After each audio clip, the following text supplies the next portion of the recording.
We do. I think you guys are being a little bit hard on him here, right? So he said some things which are, I think, undeniably true. Mark Ogden is obsessed with the idea of Manchester United extending contracts ad infinitum to a whole range of, in his opinion, mediocre players. People like Lindelof, people like Shaw, people like Scott McTominay, people like Anthony Martial, right? All these guys, and I think this is who he's referring to, were people who just sat there, had really long contracts, got their contracts extended, they were often injured, they didn't contribute much, but they stuck around forever. And that limits how quickly you can turn over the squad. That is a fact. That is in Ten Hag's defense, it's in Solskjaer's defense, it's in Mourinho's defense. All these things are true, okay? At the same time, it's also true that they had a ton of injuries, as did other clubs. This is also true. Equally, on the flip side, did United play well, as the boys pointed out? No. When they had everybody fit, they generally played pretty badly.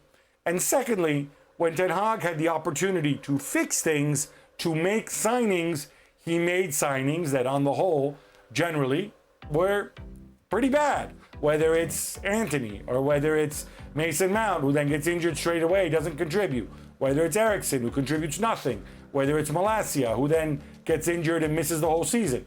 So I think he clearly has to share in the blame. He can't come out and say, oh, look, I made everything worse last year. But he does outline, I think, some of the sort of the structural problems that he tried to fix and thus far hasn't been able to fix, and which, frankly, he inherited as well. I mean, Stevie's right in the sense that, he's going to.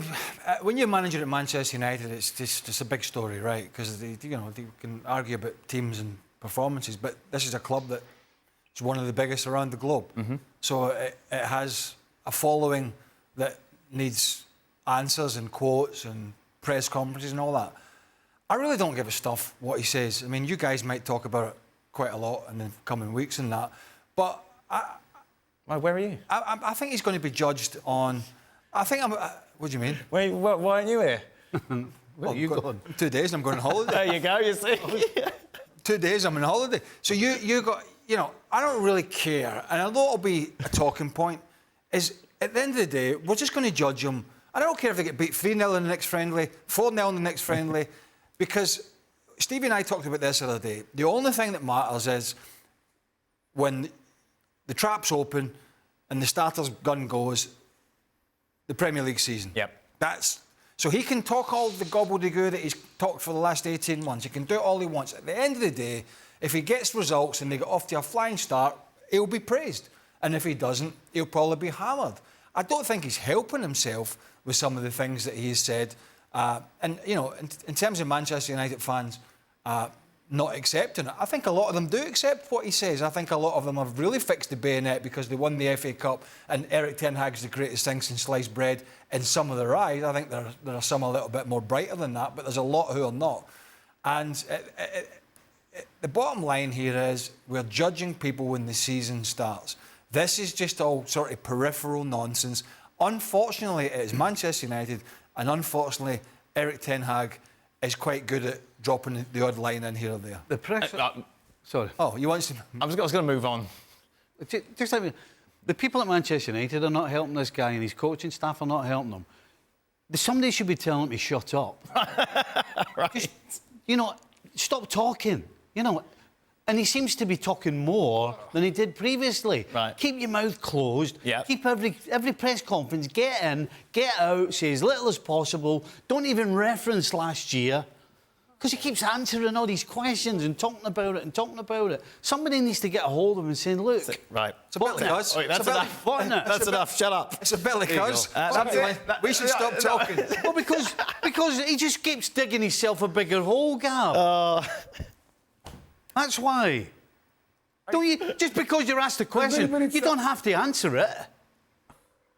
And get yourself in more trouble. And then people talk about you talking rubbish all the time. Yeah.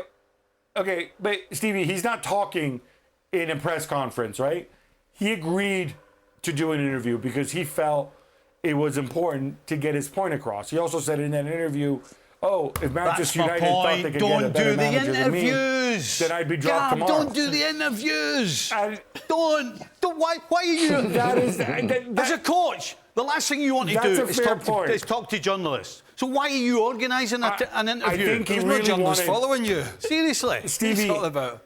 Stevie, there was one important point he wanted to get across in this interview, which was, he said, if Manchester United thought they could have a better coach than me, or the minute they think they can get a better coach than me, then I'll be out the door, right? He's basically saying, I'm here because Manchester all United know. think that I am the best guy for the job because they couldn't find anybody else. They don't believe anybody else out there who they can get is better than me. And I think But it's he's the important only for him person to go that out thinks and affirm that. this, So why is he even bothering telling anybody? He's the only person that thinks that. Every single thing you've just said, we've all gone, yeah, tell us something we don't know. it's like... He wanted to waste. restate that because he has... Why? Because it impacts his authority. So you're saying nobody believes this? I'll tell you what, we're just mocking saying him he's even all more. That's Pinocchio how when he much says he's that. impacted his authority by letting us know. It was public knowledge that they were quoting all these other managers. In fact, they interviewed or talked to some of the other managers, got as far as the financials. And then they said Ten Hag is better. And then, I mean, at least what he's saying is they spoke to these other guys and they said, no, guess what? We think Ten Hag is better. That's what he's saying. So you sit managers down in an interview, having watched how their teams play, and then you talk to them for a couple of hours and go, I tell you what, our manager's better. Because we've talked to them for a couple of hours. I mean, it's all just nonsense. If you're the coach, honestly, if you're the coach, right, the only people that you need to think you're good are your owners. The guy that counts, right? Yep. You don't need to come out and tell anybody and journalists that, oh, they think I'm really good. That's just stupid. All you need to know is that the people that employ you actually think you're the best for the job. That's all you need to know. You don't need to go telling the world just to convince them.